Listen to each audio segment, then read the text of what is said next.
So how do experts feel about President Park's televised address?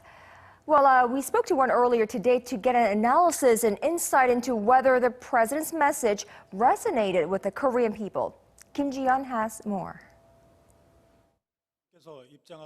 Decent, timely, and appropriate.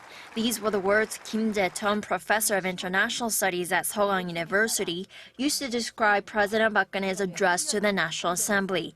He says her speech adequately counters recent criticisms that the South Korean government was out of line or acting emotionally when it suspended the Kaesong Industrial Complex or announced official talks on the deployment of a U.S.-led missile defense system to the peninsula. By suspending operations at Kaesong, we could send a strong message to the international community that we are willing to do elicit cooperation from the international community. So I think it was the right time for President Park Geun-hye to step up and to explain to South Korean population public why it was necessary to suspend operations at Kaesong.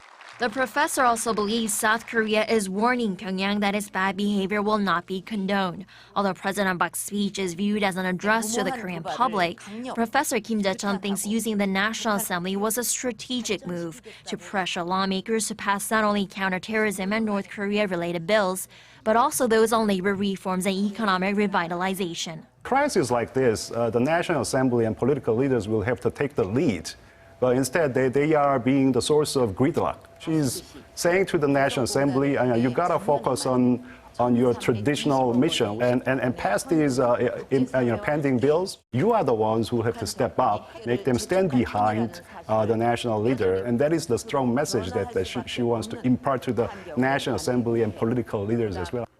Kim Jae-chun, Arirang News.